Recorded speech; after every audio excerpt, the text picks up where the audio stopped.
নমস্কার, আশা করি সকলে ভালো আছেন। আজকে আমি নিয়ে এসে হাজির হয়েছি পটল চিংড়ির রেসিপি। দেখুন কত সুন্দর দেখতে হয়েছে।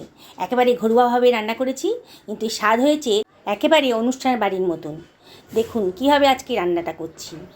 আমি একটা মিক্সার গ্রাইন্ডারের ভেতর খানিকটা আদা নিয়ে নিলাম, আর নিয়ে নিলাম কতগুলো রসুনের কোয়া আর পাকা লঙ্কা, আর নিয়ে নিলাম একটা টমেটো কুচি করে কেটে নিয়ে নিলাম, আর নিয়ে নিলাম কতগুলো কাজু দানা। এবার এটাকে গ্রাইন্ড করে নিলাম।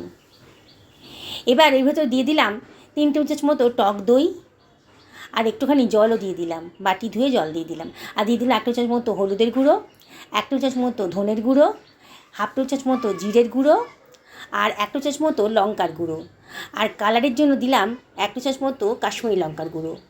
সমস্ত মশলাগুলোকে এর মধ্যে মিশিয়ে নিচ্ছি। এবার দিয়ে দিলাম প্রয়োজন মতো লবণ। সবগুলো মশলা একসঙ্গে মিশিয়ে নিলাম, নিয়ে সুন্দর একটা পেস্ট বানিয়ে নিয়েছি। দেখুন কত সুন্দর পেস্টটা তৈরি হয়ে গেছে। কড়াইতে তেল গরম করতে দিয়ে দিয়েছি।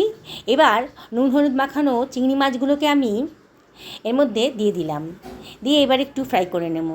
খুব বেশি ফ্রাই করব না, সামান্য একটু কালার এলে পরেই চিংড়ি মাছগুলোকে আমি তুলে নেব। চিংড়ি মাছ খুব বেশি ফ্রাই করলে পরে স্টিকি হয়ে যায়, তখন খেতে ভালো লাগে না। এবার পটলগুলোকে কেটে রেখেছি, 2 খণ্ড করে কেটে রেখেছি। পটলগুলোকে একটু খোসা সহই রেখেছি। এবার পটলগুলোকে তেলের ভেতর দিয়ে দিলাম সামান্য একটুখানি হলুদ আর একটুখানি লবণ দিয়ে পটলগুলোকে আমি ভালো করে ভেজে নিচ্ছি। পটলগুলোকে নাড়াচাড়া করে ভালো করে ভেজে নেব। একটু ঢাকা দিয়ে দিচ্ছি, তাহলে তাড়াতাড়ি ভাজাটা হয়ে যাবে। ঢাকাটা তুলে নিয়েছি, দেখুন পটলগুলো বেশ ভাজা ভাজা মতো হয়ে গেছে। এবার আর একটু ভেজে আমি পটলগুলোকেও তুলে নিচ্ছি একটা পাত্রের ভেতর। আমি আলুগুলোকে ডুমো করে কেটে সেদ্ধ করে নিয়েছিলাম, তাহলে তাড়াতাড়ি রান্নাটা হয়ে যাবে। এবার আলুগুলোকে আমি ওই তেলের ভেতরে দিয়ে দিচ্ছি সামান্য একটুখানি হলুদের গুঁড়ো আর সামান্য একটুখানি লবণ দিয়ে আলুটাকে আমি বেশ ভাজা ভাজা মতো করে নেব। আলুটা সেদ্ধ করা থাকলে খুব তাড়াতাড়ি রান্নাটা হয়ে যায়।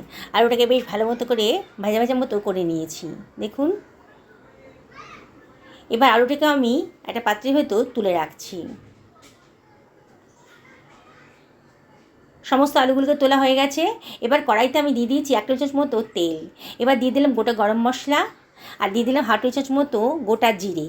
তখন একটা সুন্দর গন্ধ বেরোতে আরম্ভ করেছে, সেই সময় আমি দিয়ে দিচ্ছি কতগুলো তেজপাতা কুচি। এবার দিয়ে দিলাম 2খানা পেঁয়াজকে গ্রেট করে রেখেছিলাম, দিয়ে অনবরত নাড়তে হবে। দেখুন পেঁয়াজের কালারটা কিন্তু চেঞ্জ হয়ে গেছে। পেঁয়াজের কাঁচা ভাবটা যখন চলে গেছে, তখন এর ভেতরে আমি দিয়ে দিচ্ছি যে মশলার পেস্টটা বানিয়ে রেখেছিলাম, সেইটা আমি দিয়ে দিলাম।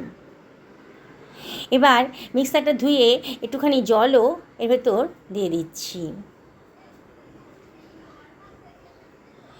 এবার অনবরত কিন্তু নাড়তে হবে, নাহলে কিন্তু পোড়া লেগে যেতে পারে। এবার আমি এটা মিডিয়াম টু লো ফ্লেমে ঢাকা দিয়ে দিয়েছি 6-7 মিনিটের জন্য। 6 মিনিট পরেই ঢাকাটা তুলে নিয়েছি। মশলাটা কিন্তু বেশ ভালো মতন কষানো হয়ে গেছে।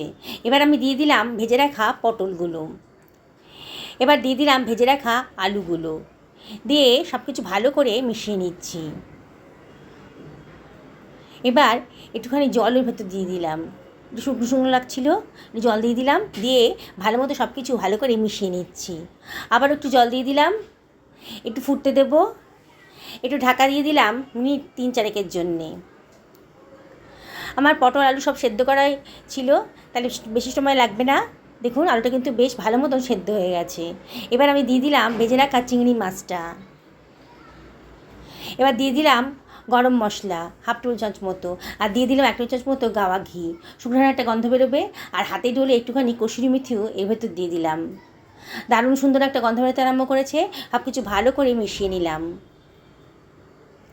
দেখুন বন্ধুরা কত সুন্দর দেখতে হয়েছে, আর ঘরোয়াভাবে এত সুন্দর একটা পটল চিংড়ি রেসিপি তৈরি হয়ে গেল। এবার আমি ঢাকা দিয়ে দেবো একেবারে লো ফ্লেমে মিনিট 2-1 জন্যে। গ্যাসটা অফ করে দিয়েছি। এবার দেখুন কত সুন্দর দেখতে হয়েছে। এবার আমি সার্ভ করে দিচ্ছি। বন্ধুরা রেসিপিটা ভালো লাগলে পরে লাইক শেয়ার কমেন্ট করতে কিন্তু ভুলবেন না। অবশ্যই বাড়িতে এরকম করে বানাবেন, অনুষ্ঠান বাড়ির থেকেও এটা খেতে অনেক সুস্বাদু। আর সকলে ভালো থাকুন এই কামনা করে ভিডিওটা শেষ করলাম।